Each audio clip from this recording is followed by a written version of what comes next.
Hello friends, आज जो class होने वाला है वो क्लास 10th के लिए वीवीआई क्लास होने वाला है। हम आपको यूक्लिड विभाजन प्रमेय का यानी यूक्लिड विभाजन एल्गोरिथम के मदद से एचसीएफ को ज्ञात करना सीखेंगे। यानी कि एचसीएफ को यानी हाईएस्ट कॉमन फैक्टर महत्तम समापवर्तक को कैसे ज्ञात किया जाता है यूक्लिड विभाजन प्रमेयिका के मदद से। आप अगर क्लास 10th में तो आपके लिए बहुत इंपॉर्टेंट है। अगर आप किसी भी क्लास में तो कोई भी आपसे अगर एचसीएफ पूछ दे तो इस मेथड से भी निकाल कर आप उसको एचसीएफ बता दीजिएगा। ओके, तो देखिए यूक्लिड विभाजन प्रमेयिका, सबसे पहले हम इस पूरे शब्द को समझते हैं। तो यूक्लिड कोई आदमी का नाम है, विभाजन क्योंकि यह भाग पे आधारित प्रमेय है।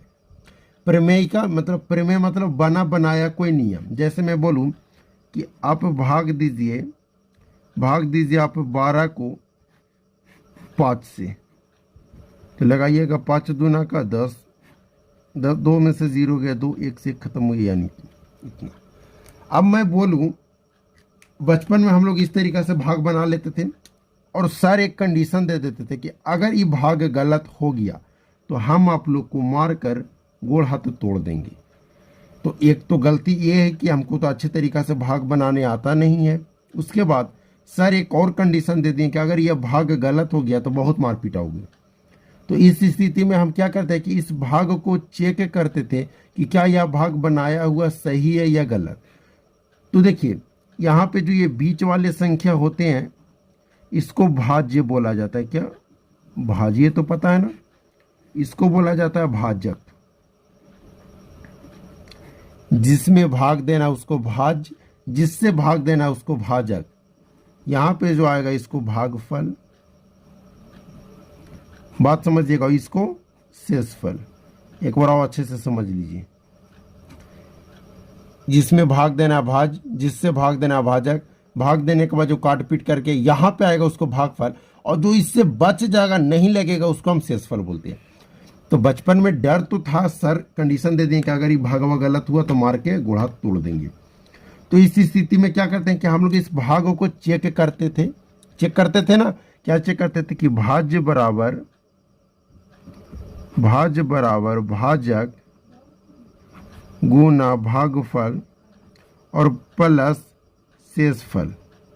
इसी तरीका से चेक करते थे ना, यानी कि भाज बराबर भाजक गुना भागफल प्लस शेषफल करते थे।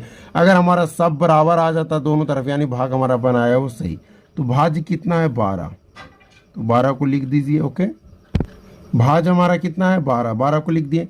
भाजक तो 5, तो लिखेंगे 5, गुना भागफल कितना आया तो 2, तो गुना 2, प्लस शेषफल कितना बचा हुआ है 2, 12 बराबर 5 दूना 10, 10 में 2 जुटेगा 12, यानी 12 बराबर 12, यानी कि भाज बराबर ये सब आ गया, यानी हमारा बनाया हुआ भाग क्या है, सही है।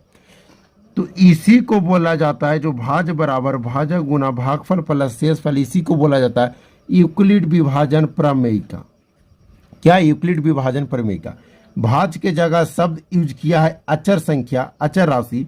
भाज के जगह ए, भाजक के जगह बी, भागफल की जगह क्यू, शेषफल की जगह आर सिर्फ करना है। तो क्या हो जाएगा, भाज की जगह ए, भाज बराबर भाजक कितना है बी, गुना भागफल कितना क्यू, प्लस शेषफल कितना आर।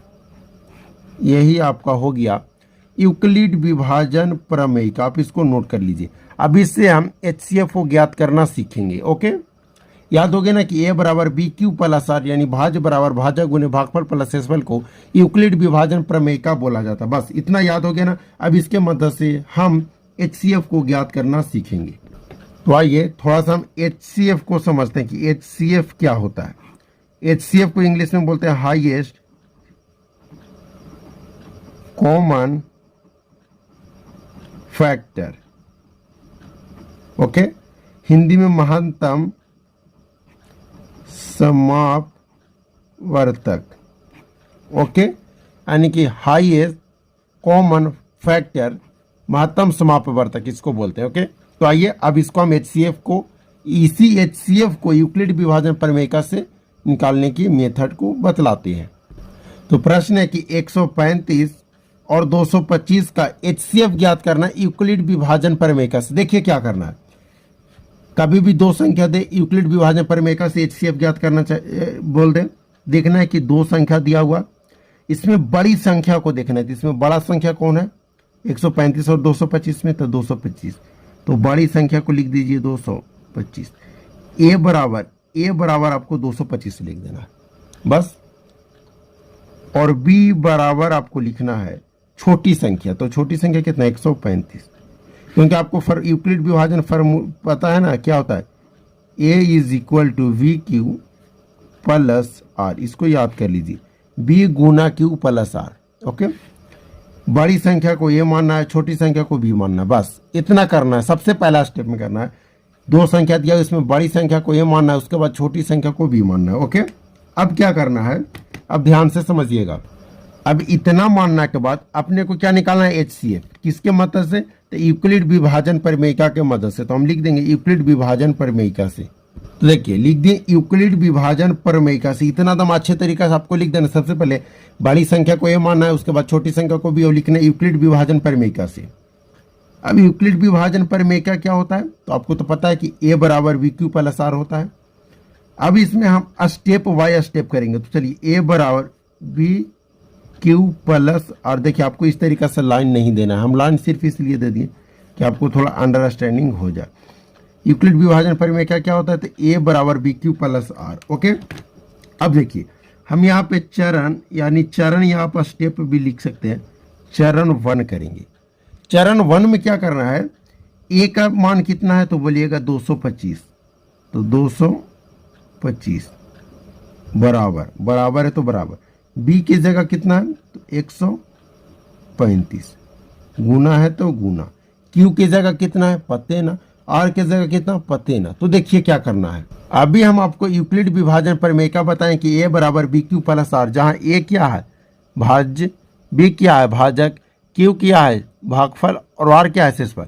तो आपको भाजक और भाग, तो इसमें भी तो सबसे पहले 12 भाज्य और भाजक 5 पता था, उसके बाद हम भागफल और शेषफल ज्ञात कर लिए। उसी तरीका से हम इसको भी भागफल और शेषफल ज्ञात करेंगे।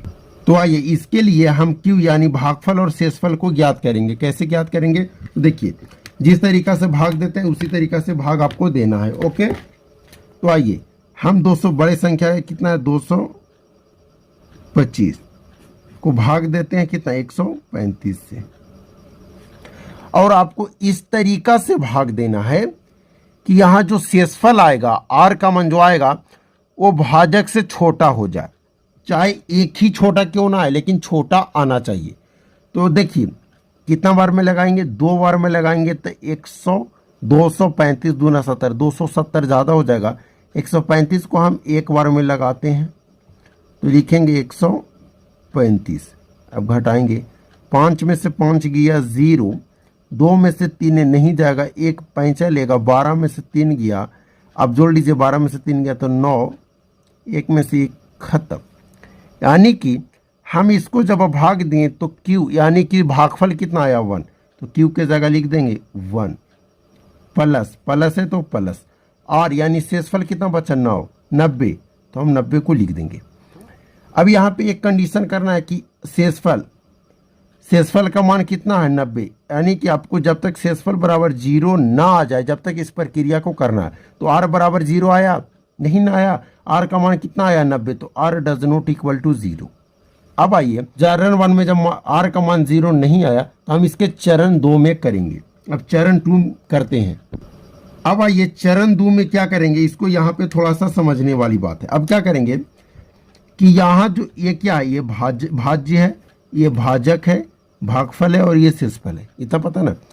तो पहले चरण के भाजक को पहले चरण के भाजक को यहाँ पे भाज्य बना लेना है, इसको हम भाज्य बना दिए। और पहले चरण को शेषफल को भाजक बना लेना है, गुना करके छोड़ देना। अब फिर से A अपने को पता हो गया, B पता है लेकिन Q और R नहीं पता है, तो Q और R भाग देकर निकालेंगे। तो अब किससे, 90 को हम 135 में भाग देंगे, तो 90 को हम 135 से भाग देंगे ना। तो देखिए बचपन में इसी भाग विधि से इसी तरीके से निकाला जाता ना। तो अगर 2 बार में लगाएंगे तो 9 दूना 18, 180 ज़्यादा हो जाएगा, 1 बार में लगाते हैं तो 90 घटाएंगे। 5 में से 0 गया 0, 13 में से 9 गया 4, यानी कि सॉरी यहाँ पे 0 तो नहीं आएगा ना, 5 आएगा। 5 में से 0 कोई संख्या है, उसमें से अगर 0 घटाएंगे तो कोई अंतर नहीं होता, वही संख्या आएगा तो 5 यानी 45। तो हम 135 गुना कितना लिख सकते हैं 1, यानी भागफल की जगह हम कितना लिख सकते हैं 1 प्लस शेषफल की जगह कितना लिख सकते हैं 45। अब फिर से r का मान 0 आ गया, तो देखिए फिर से r का मान कितना आ गया 45, यानी r बराबर फिर से 0 नहीं आया। जब तक r बराबर 0 नहीं आएगा हम इसको छोड़ेंगे नहीं, ठीक है, जब तक तोड़ेंगे नहीं इसको, जब तक छोड़ेंगे नहीं। अब आइए चरण तीसरा, इसी तरीका से चरण आपको करते हुए चलना है। अब फिर से उसी तरीका से इसका जो भाज्य है, भाजक था, उसको हम भाज्य बना देंगे। तो इसका भाजक था 90 बराबर, इसका जो शेषफल है 45, इसको क्या बना देना था भाजक, तो 45 को भाजक बना देंगे। अब फिर से हम 45 से 90 को भाग देंगे, 45 दूना का 90, यानी कि शेषफल कितना आ गया, कट गया, यानी शेषफल 0 आ गया। यानी कि 45 हम भागफल की जगह कितना लिख सकते हैं 2, तो 2 लिख दिए, प्लस शेषफल की जगह कितना 0। क्या r बराबर 0 आ गया, तो बोलेगा कि अबरी तो r का मान यानी शेषफल 0 आ गया, तो r बराबर 0। अब हम इस मेथड को यहीं पे रोक देंगे। देखिए ये आपको रफ में करना है, ये आपको रफ में करना है। ओके स्टूडेंट्स, इसको रफ में करना है। अब जब शेषफल 0 आ गया तब क्या करे गुरुजी, तो देखिए क्या करना है। अब लिख देना आपको HCF, किसका किसका, तो 135 और 225 का ना, तो लिख दीजिए HCF 135 और 225। इस तरीका से आपको एग्जाम में बनेगा ना, पूरे नंबर मिलेगा बराबर। अब ये देखना है जिस चरण में, जैसे चरण तीसरा में शेषफल कितना आ गया 0, ऐसा थोड़ी है कि हर बार चरण तीसरे में शेषफल 0 आएगा, 5वां में, 6ठा चरण, 10वां चरण, कोई सा भी चरण में शेषफल अगर 0 आ जाए, जो उन सभी चरण में अगर शेषफल 0 आ जाए तो इसका भाजक वह संख्या का HCF होगा। इसका भाजक कौन है, तो ये तो भाज्य है बराबर भाजक 45 है, यानी इसका HCF कितना हो गया 45। ये आपका हो गया आंसर। तो उम्मीद करते हैं स्टूडेंट्स का आपको बहुत अच्छे तरीका से यूक्लिड विभाजन प्रमेय का आपको समझ में आ गया। इस तरीके से अगर आप एग्जाम में बना लिए तो आपको 2 या 3 नंबर, जितना नंबर का पूछेगा आपको कन्फर्म रखिए, पूरे कॉन्फिडेंट रहिए कि आपको उतना नंबर एग्जाम में मिलेगा तो मिलेगा। कोई माइका लाल आपको उतना नंबर नहीं काट सकता। तो प्लीज़ अगर आप नए हैं तो चैनल को सब्सक्राइब कर दीजिएगा, क्योंकि आप भी नए हैं, हमारे चैनल भी नया है। अगर आप सब्सक्राइब नहीं कीजिएगा तो ये चैनल पुराना नहीं होगा, और अगर आप सब्सक्राइब कीजिएगा तो आप भी इस चैनल के पुराने नहीं होंगे। तो सबसे पहले आप सब्सक्राइब कर दीजिए, क्योंकि ये चैनल नया है, इस चैनल को ग्रो होने के लिए आपको सब्सक्राइब करना ज़रूरी है। तो प्लीज़ मैं आपको हाथ जोड़कर रिक्वेस्ट करता हूँ कि इस चैनल को सब्सक्राइब ज़रूर कीजिए, क्योंकि आपको इतने अच्छे तरीके से मैं मैथ पढ़ाऊँगा ना, इतने बेसिक तरीके से कि आपको गणित का मंत्र मिल जाएगा, मंत्र। ओके, चलिए इस क्लास को यहीं समाप्त करते हैं। जब तक के लिए थैंक यू, जय हिंद, जय भारत।